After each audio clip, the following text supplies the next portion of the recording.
Muy buenos días, mi nombre es Génesis Ocaña, estudiante de la Pontificia Universidad Católica del Ecuador, sede en Pato. Soy estudiante de tercer semestre de la carrera de Psicología Clínica y el motivo de esta entrevista es para conocer sobre el trastorno de déficit de atención o hiperactividad en el ámbito educativo. Me encuentro con el psicólogo clínico Eduardo Efraín Calero Brito. Introducción, la educación realizada sería en la Universidad de las Américas, psicólogo mención clínico, Universidad Internacional SEC, magíster en psicología con mención en psicoterapia, Asociación Civil Reeducativa 21 en Argentina, diplomada en trastorno de ansiedad, depresión y prevención del suicidio. Idiomas, el español nativo y el inglés intermedio. Trabajó en el Servicio Nacional de Atención Integral de Adultos Privados de la Libertad y Adolescentes Infractores en el Ministerio de Justicia, Derechos Humanos y Cultos. Las actividades realizadas fueron la psicoterapia grupal, individual, organización de talleres y mediación de conflictos.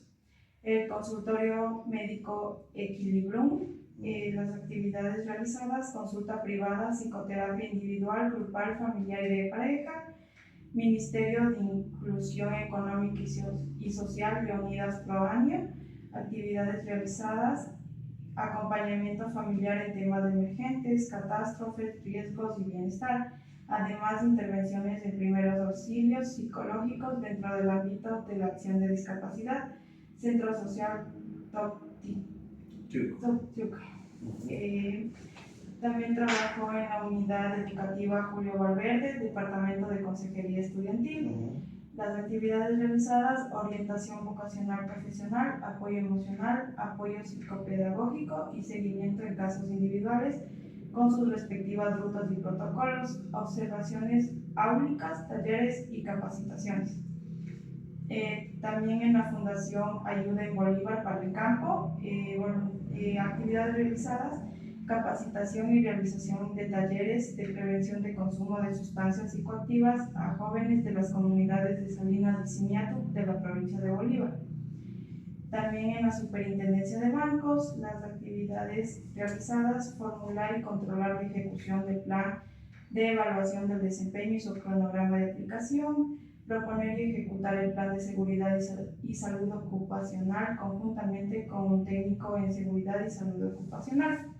Actualmente se encuentra trabajando en la Universidad Estatal de Bolívar, en el bienestar universitario, psicólogo clínico, actividades realizadas: determinar el diagnóstico y el tratamiento psicológico que deben seguir los pacientes para mejorar su salud mental, desarrollar campañas de prevención y promoción para la salud mental con la finalidad de promover estilos de vida saludables. Vamos a empezar con la entrevista. La primera pregunta sería: ¿cuáles son las teorías más recientes que han emergido en la comprensión del trastorno de déficit de atención más hiperactividad y cómo han cambiado la forma en la que se aborda este trastorno en el ámbito educativo? Bueno, en primer lugar quiero saludarte, ¿no? Y quiero agradecerte por este espacio y haberme considerado justamente como un profesional que puede emitir un criterio acerca de este tema. Si bien es cierto, el trastorno de déficit atencional con hiperactividad, conocido como TDAH, es un trastorno del neurodesarrollo, ¿no? Categorizado dentro del manual diagnóstico del DSM-5. Ha tenido muchas variaciones a lo largo del tiempo, ¿no? Muchas de las teorías que actualmente se pueden evidenciar o básicamente puedes encontrar hablan mucho desde una postura neurológica. Entonces tenemos una postura neurológica de varios estudios que hablan básicamente en los últimos 4 años que se ha visto evidenciado en resonancias magnéticas, por ejemplo, una disminución de ciertas estructuras cerebrales, como por ejemplo el cíngulo anterior, el núcleo caudado derecho, el lóbulo frontal, el cuerpo calloso. Tenemos algunas estructuras cerebrales que han sido reducidas. Entonces, ¿qué nos hace pensar eso? Que básicamente al momento de del momento gestacional, ¿no es cierto? Del momento en el cual se van conformando o desarrollando los elementos cerebrales o las estructuras cerebrales, no se han terminado de completar al 100% o en su crecimiento normal. Eso nos da a entender por una parte. Por otra parte, también tenemos una teoría que habla de una dificultad a nivel de segregación de sustancias de neurotransmisores. ¿En qué sentido? Entonces, ¿cuáles son los neurotransmisores que aquí se ven involucrados, por ejemplo? La noradrenalina y la dopamina, ¿sí? Entonces dicen que hay muchísimo de eso.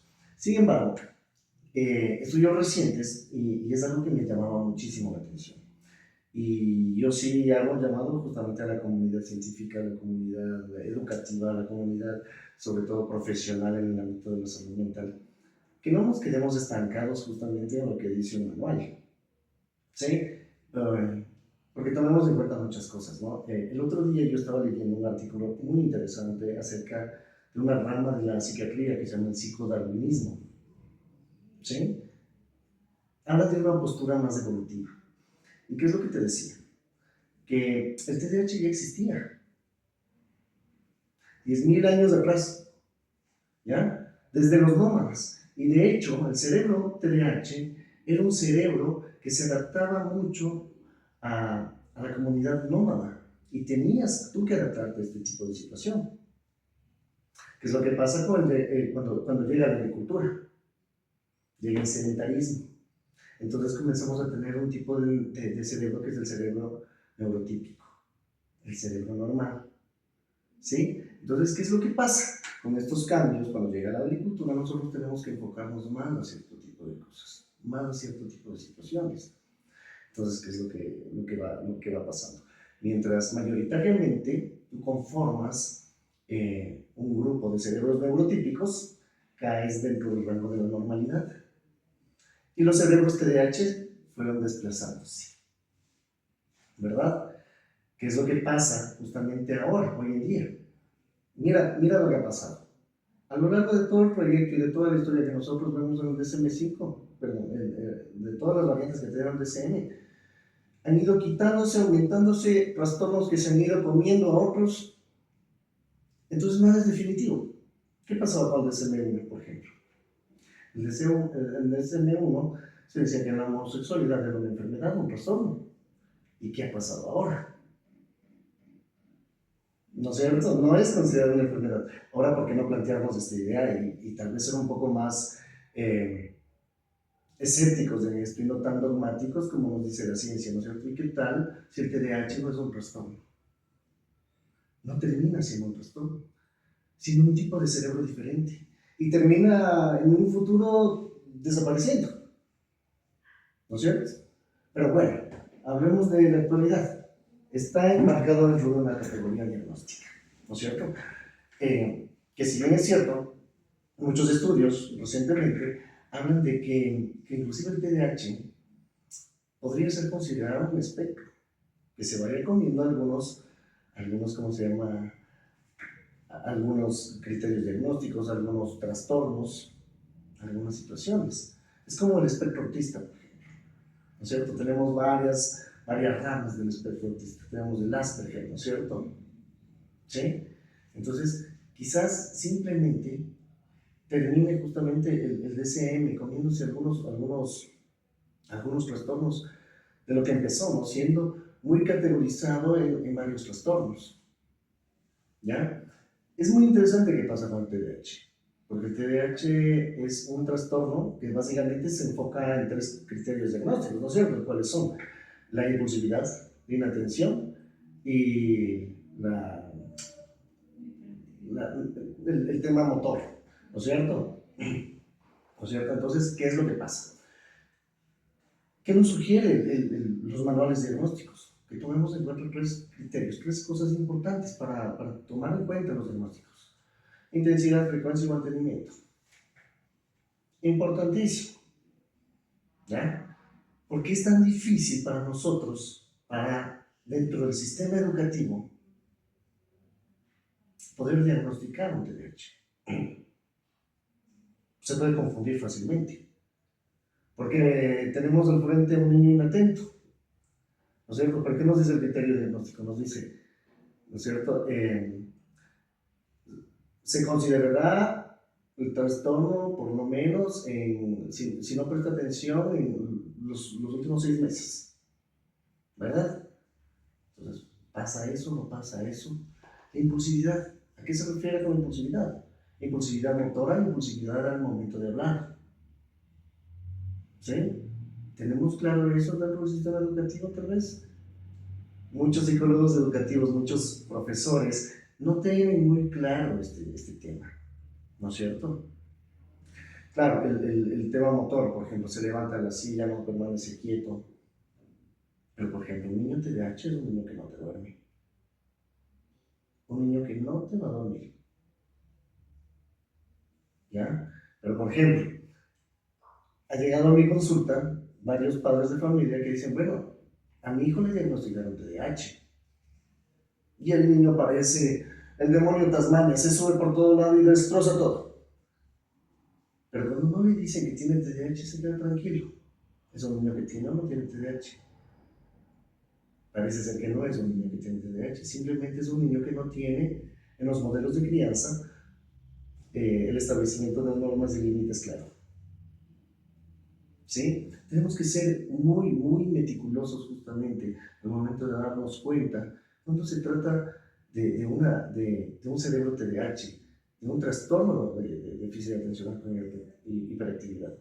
¿Sí? Porque digamos que en el sistema educativo, y muchas personas cometen este error, los niños tienen problemas de atención, ¿verdad? Tienen problemas de atención. Al momento que tienen problemas de atención, olvidan el resto de criterios diagnósticos, impulsividad y el ámbito motor. Y ya solo porque no tiene atención, TDAH. No puede ser, quizás no es TDAH, quizás solamente es una dificultad de atención. Y otra cosa que en el sistema educativo tenemos que ir cambiando es ir eliminando los diagnósticos en niños hasta los 5 años.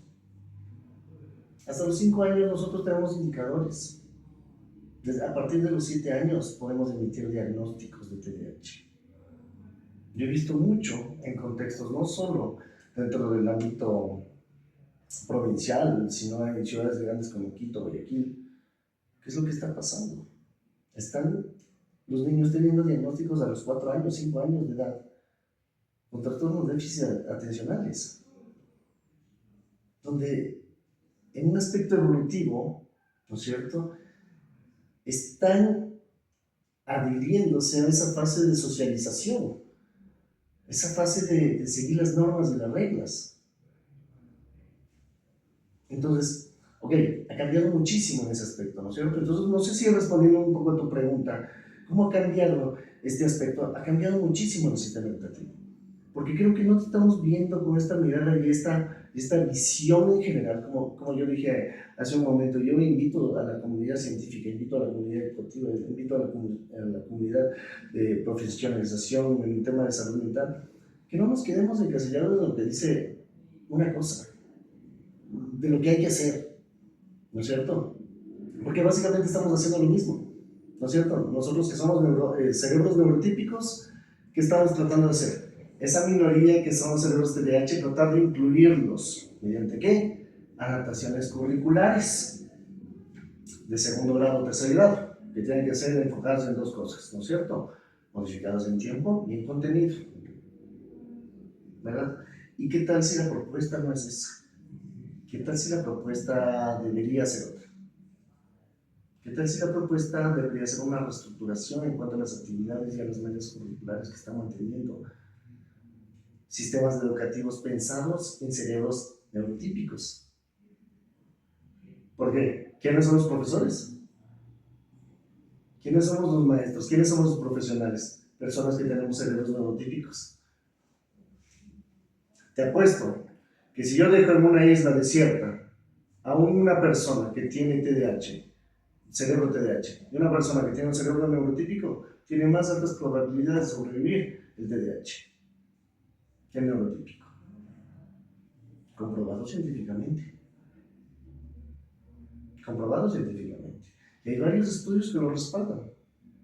Entonces, las personas, inclusive, mira, es muy interesante, porque si bien es cierto, ¿qué te dice del TDAH? Por ejemplo, que una de las dificultades que se tiene justamente es dentro de la corteza prefrontal, la capacidad de planificación, ¿sí? Que les cuesta muchísimo, ¿sí? Entonces, si te das cuenta, creo que mediante muchos reforzadores positivos, los estudiantes tienden a mejorar muchísimo su capacidad. Hay varios estudios que respaldan lo que estoy diciendo. Un ejemplo claro de lo que te digo es que, por ejemplo, ¿qué es lo que pasa con las personas, los cerebros TDAH? Una de las condiciones mucho más comunes, por ejemplo, es el autoestima, es la baja autoestima. ¿Ya? Y es muy interesante todo esto, porque eso se puede ir transformando, por ejemplo, o fortalecer una habilidad que ellos tengan. Por ejemplo, ellos son personas muy creativas. Entonces, la creatividad se refuerza, o podemos aumentarla con un reforzador positivo, con reforzadores emocionales, por ejemplo. Funciona muy bien.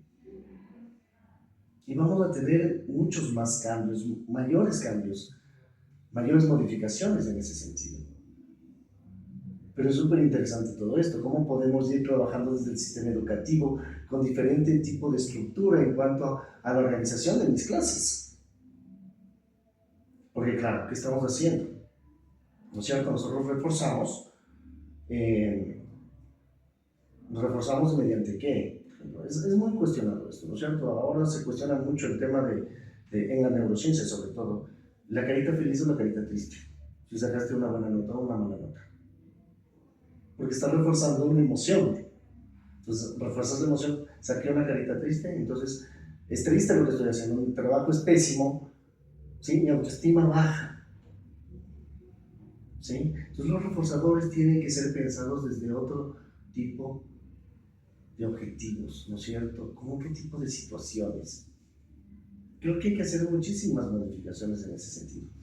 Mira, yo te decía hace un momento, te hablaba de esta teoría psicodarwinista, ¿no? Y realmente eso nos está pasando en estos países como que pertenecen a América Latina, que somos agricultores, ¿sí? Tenemos ese cerebro neurotípico. No es lo mismo que en otro tipo de países, que la agricultura, por ejemplo, no es el fuerte, ¿sí? Son países donde hay estudiantes, donde hay chicos que de pronto tienen cerebros TDAH, que se dedican a investigar, a hacer cosas, a explorar, y vamos a ver que ese estigma social comienza a disminuir, ¿sí? Pero como te digo, ahorita el trastorno del espectro autista está encasillado, determinado, ¿no es cierto? Y tenemos que ir conociendo bien las cosas, los criterios diagnósticos, cómo funciona un cerebro TDAH, conocer un poco más de las teorías, porque a medida que la ciencia avanza y la evidencia científica también sale a relucir con muchas más cosas, tú comienzas a cuestionarte muchas más, ¿verdad? Y no quedarte en lo que dice prácticamente uno. Pero como te dije, ¿qué pasa si el día de mañana desaparece el TDAH del manual? Diagnóstico.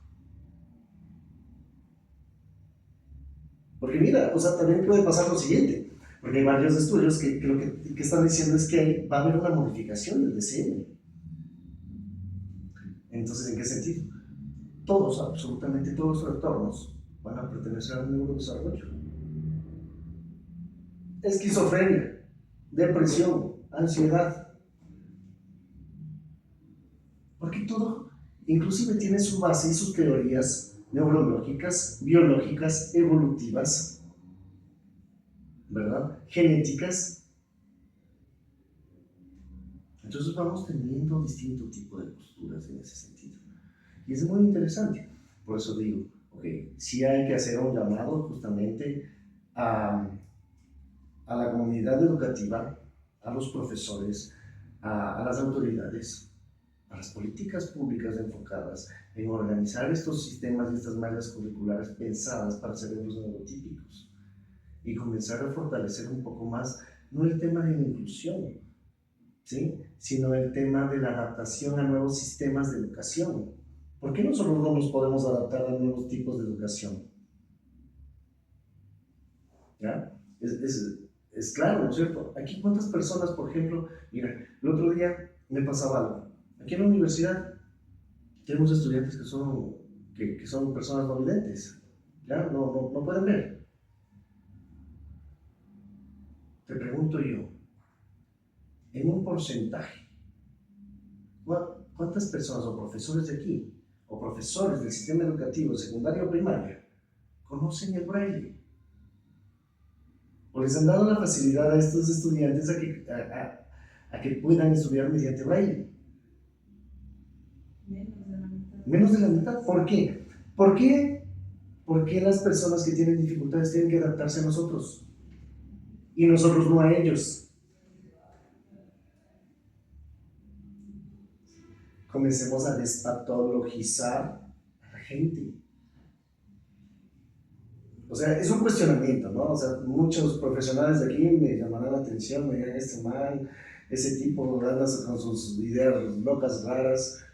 Sí, tal vez un poco te dejes sin piso, pero también es una cuestión de preguntarte muchas cosas como sociedad que estamos haciendo.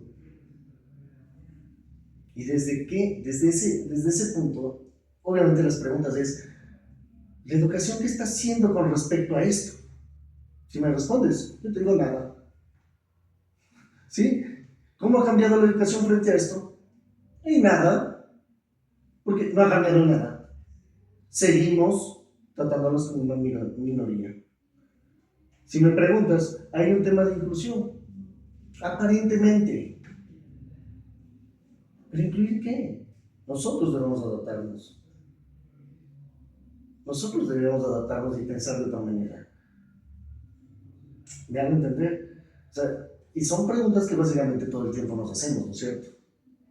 Todo el tiempo nos estamos cuestionando. Pero al mismo tiempo, sí invito yo un poco a cuestionarnos más. Porque, como digo, ¿no? En el ámbito de la salud mental, 1 más 1 no es 2. Tenemos un universo de situaciones y muchísimas cosas más. Muchísimas cosas más. Entonces tú te vas dando cuenta cómo a lo largo del tiempo se van cambiando muchas cosas, se van modificando, se van quitando otras cosas de los criterios diagnósticos. Como te puse el ejemplo hace un momento de la homosexualidad. O sea, en su tiempo la homosexualidad era homosexualidad y era un trastorno, y era un problema. Y ahora, no es un problema, ¿no es cierto? Pero todavía hay gente que piensa que es un problema mental y les lleva al hijo, a la hija, con el psicólogo a ver si le cambia. O esas clínicas de deshomosexualización, ¿verdad? Porque todavía creemos en eso. Entonces, ok, dejemos de creer en tantas cosas y comencemos a cuestionarnos más. Desde nuestro rol de educadores, ¿cómo podemos cambiar ese sistema? A ese niño, ¿cómo podemos hacerle parte de este grupo de estudiantes? O al revés, a estos estudiantes que tengo aquí, ¿cómo hacer que ellos sean parte del sistema de este niño? Desdramaticemos los trastornos, ¿no es cierto? Desdramaticemos. Entonces, yo a mi hijo no le mando a la fiesta porque tiene TDAH y la gente se asusta con mi hijo. O sea, a ver, ¿por qué yo no aprendo un poco más del TDAH? ¿Por qué no aprendo más del espectro autista? ¿Por qué no aprendo más del síndrome de Down? Y comienzo a dejar de verles como personas diferentes. Si bien es cierto, sí, el cerebro funciona de una manera diferente. Pero creo que nosotros podemos adaptarnos a muchas más situaciones. Y dejar de decir, uy, pobrecito, ¿no es cierto? Sí, obviamente hay situaciones en las que sí requiere, por ejemplo, un tipo de tratamiento psicofarmacológico. Cuando ya, por ejemplo, en la intensidad, en la frecuencia, en el mantenimiento de los síntomas, ya hay una situación muy exacerbada, ¿ya? Obviamente tenemos que ir controlando, ¿no? Ir requiriendo justamente el criterio de un neurólogo o de un psiquiatra en ese sentido. Pero ahora, ¿qué ha pasado? Se ha vuelto un negociar esto. Entonces, ahora todos los niños, prácticamente el 80% de los niños, ¿qué es lo que pasa? Tienen TDAH. El otro día estaba leyendo un estudio muy interesante que decía que también el uso de las pantallas en exceso genera la falta de atención. ¿Por qué razón? Tenemos redes sociales. ¿Cuánto dura un video en TikTok? Un video en Instagram. 30-40 segundos máximo. Y te aburres y lo cambias. Los niños están así. Los niños que tienen acceso a este tipo de tecnología tienen un alto riesgo y una alta prevalencia de tener TDAH. ¿En qué sentido? ¿En qué sentido? En el sentido de la inatención, ¿ya? Y en el sentido de la impulsividad. Dentro, o sea, esto se va a ver producido justamente dentro de la clase. Entonces vamos a ver muchos niños que tienen esto, pero justamente por un tema vinculado al tema de la tecnología. Hay varios estudios que también nos hablan de eso como una posible causa, ¿no es cierto?, de lo que puede generar TDAH dentro del ámbito de clases. Entonces, si tratemos de fortalecer ese tipo de cosas, las instituciones educativas tienen que tratar de inclusive fomentar más actividades extracurriculares en los cuales se vayan integrando los niños, vayamos tratando de socializarlos. El deporte es una buena fuente, por ejemplo, para bajar los niveles de ansiedad y de hiperactividad que tienen los niños con TDAH, por ejemplo. Lo que es lo que pasa si yo no tengo dentro de mi sistema educativo una actividad extracurricular enfocada al deporte. Se terminan las clases, me mando al niño a su casa, papá y mamá pasan el trabajo, pasan la televisión y comienzo a hacer un relajo todo lo que encuentro en mi paso.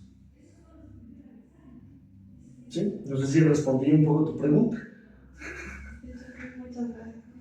La siguiente pregunta sería, ¿cuáles son los hallazgos más recientes en la investigación sobre el TDAH que considera relevantes para los educadores en relación con áreas como la atención, la autorregulación emocional y las funciones educativas, y cómo podrían aplicarse de manera práctica en el aula? Como te decía, ¿no es cierto? Yo creo que es importante comenzar hablé acerca de unas investigaciones actualizadas, ¿no? Y creo que es importante dentro de ese ámbito trabajar mucho lo que es la educación emocional, ¿sí? Creo que es importante utilizar como un reforzador emocional dentro de los aulas de clases, ¿ya? Estos temas vinculados a temas motivacionales, no tanto al hecho de que, carita feliz, carita triste, ¿ya? Por ejemplo, tratar de adaptar justamente que mi espacio de clase, que mi espacio donde yo estoy aprendiendo sea un espacio en el cual no utilicemos un tipo de educación tradicional, enfocada en la memorización, por ejemplo, como estamos acostumbrados, sino un poco en la criticidad, por ejemplo, en generar debates, en generar posturas, en ayudar a los niños que tienen cerebros TDAH un poco al tema del autocontrol. ¿En qué sentido? Fomentando límites mediante, por ejemplo, me invento yo modelos OMI. ¿Por qué no se ha planificado? ¿Por qué no se ha diseñado este tipo de situaciones, por ejemplo, en algunas instituciones educativas? Cada persona puede representar un país, ¿sí? pero todos los países tenemos que tener respeto hacia el otro país, ¿no es cierto? Tenemos nuestras propias reglas, nuestras propias normas, nuestras propias leyes, nuestros propios derechos. Pero vemos que alguien está en problemas y ¿qué hacemos? Tratamos de llegar a un consenso, llegar a arreglar la situación. Modelos como ese, por ejemplo, serían muy prácticos.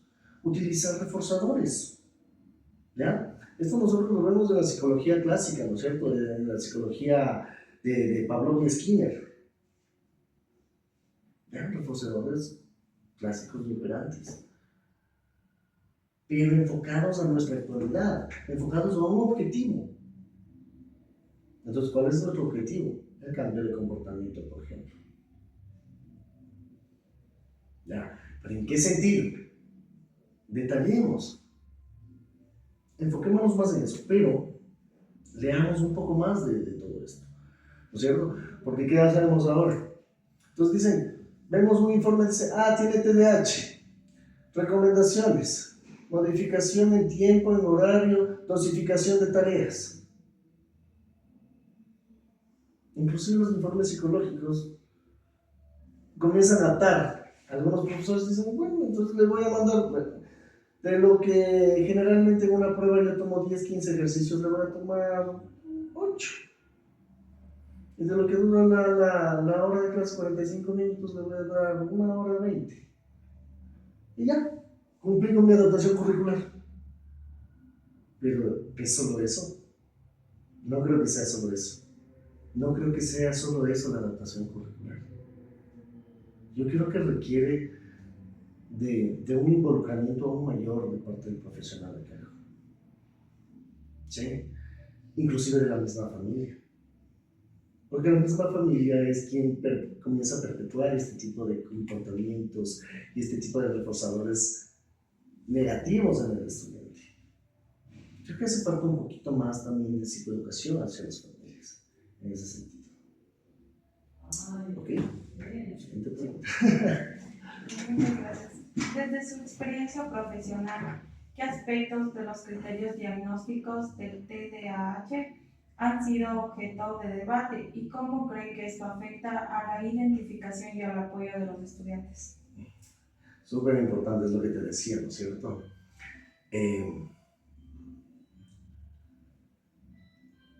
Motivo de debate justamente ha sido la inatención, creo yo. La inatención, ¿en qué sentido?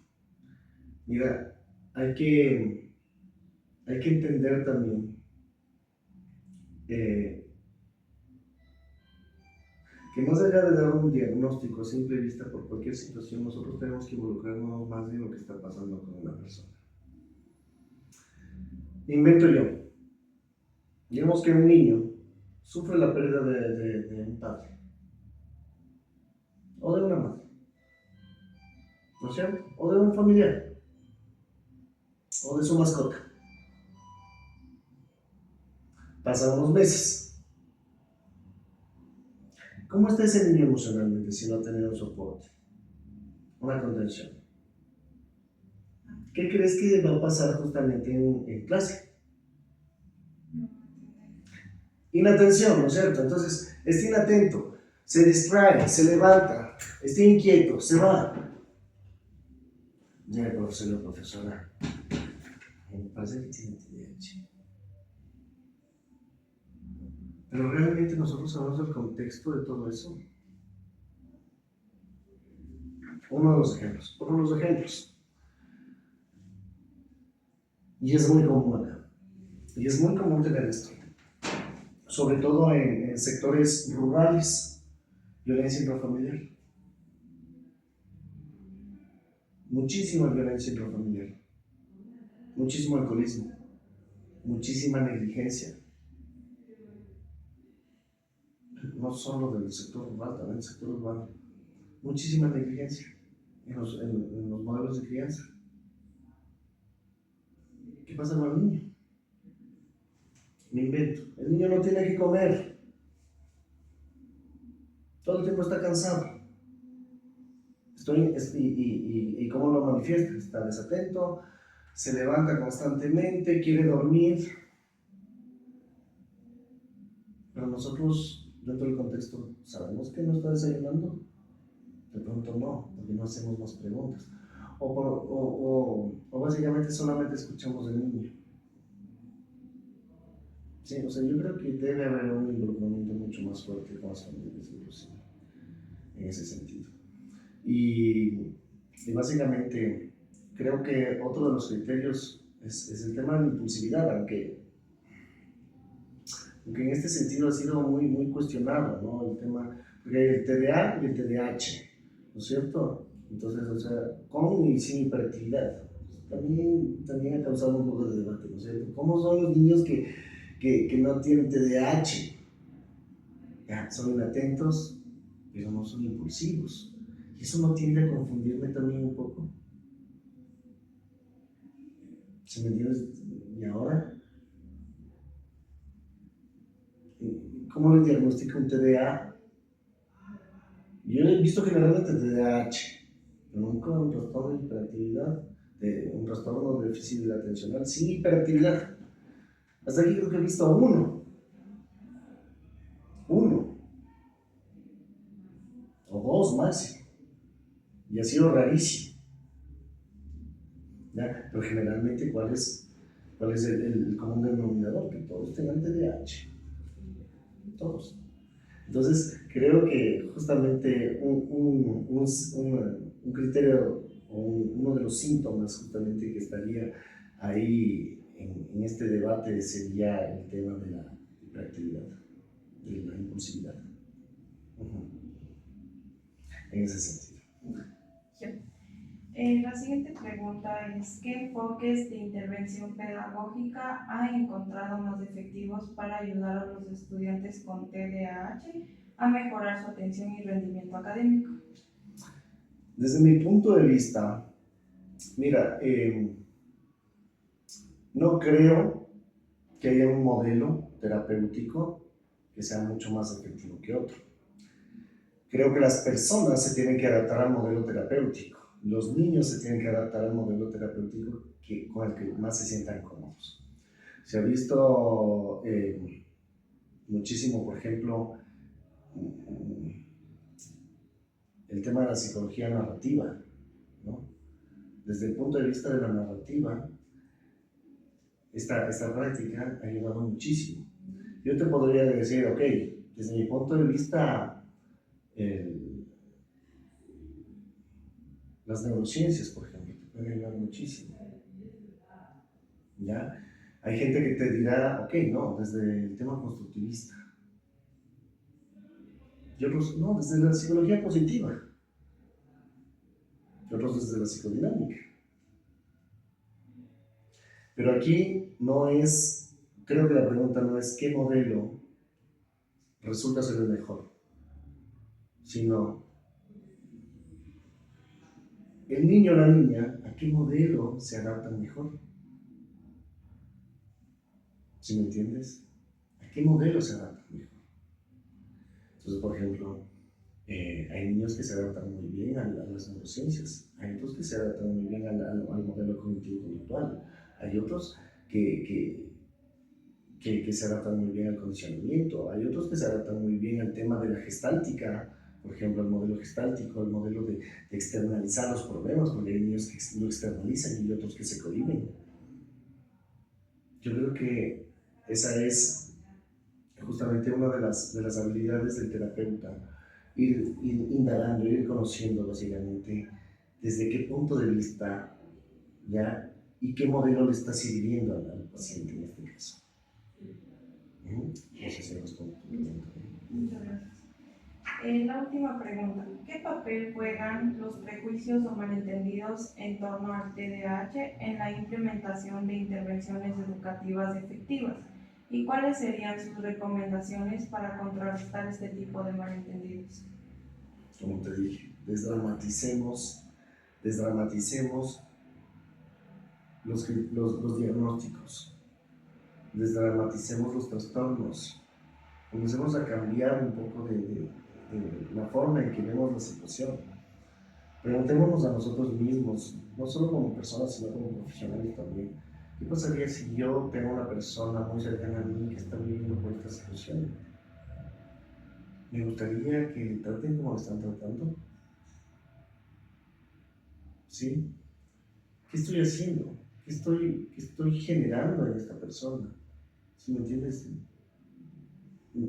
¿Soy yo la persona que le pone las piedritas en la mochila y no le deja básicamente volar? ¿O soy la persona que le está permitiendo ir descubriendo más cosas? ¿Sí? Y ayudándole o motivándole a que no se sienta una persona vulnerable, víctima, desventajada. ¿Sí me hago entender? Es como, ok, desdramaticémonos. ¿Ok? Tener trastorno de espectro autista, tener TDAH, tener esquizofrenia, bipolaridad, no está mal. Pero nos asustamos como sociedad, ¿no es cierto? Ah, tienes esquizofrenia, uy, no, mejor me alejo. Ah, es bipolar, uy, no, mejor me alejo. ¿Verdad? Ah, está con gripe, me alejo. ¿Por qué? Porque vaya a ser contagioso, ¿cierto? O sea, comencemos a desdramatizar. Ay, pobrecito que le haya pasado esto. Pobrecito. ¿Qué estamos haciendo en esa persona, en ese niño, en esa niña? Fortaleciendo negativamente la percepción que tiene del mundo. ¿Qué estamos mostrando? Que yo debo dar pena al resto. ¿Sí? Y no es así, cambiemos. Como te decía al inicio, nosotros somos quienes debemos adaptarnos a estos nuevos cerebros. Estos cerebros que funcionan de manera diferente y que son maravillosos. Sí, tienen sus dificultades como todos, absolutamente todos. Todos tenemos dificultades, tenemos problemas, tenemos limitantes. Mira, los chicos, las chicas que tienen trastorno de espectro autista son chicos increíblemente, tienen un coeficiente intelectual súper alto. Son súper inteligentes. ¿Cuál es el único problema? El tema social, el relacionamiento social. Pero dime, personas que tienen cerebros neurotípicos no tienen problemas de socialización. Y no es que tengan TDAH, perdón, trastorno espectro autista o Asperger. ¿No es cierto? Entonces, ¿en qué situaciones comenzamos a ver diferencias? En tema de la poca tolerancia a la frustración, por ejemplo. Tenemos poca tolerancia a la frustración. ¿En cuanto a qué más? En cuanto a mis funciones, la dificultad en cuanto a mis funciones ejecutivas, mi capacidad de planificación, ¿cierto? Mi capacidad de organización, mi capacidad de expresión. Ahí comenzamos a ver las dificultades. ¿Sí? No sé si tenemos preguntas. No, muchas gracias por su tiempo. Gracias por esta entrevista y por su tiempo. Gracias por todas las preguntas que me respondió. Y gracias. Ya, te agradezco a ti. Sí, muchas gracias.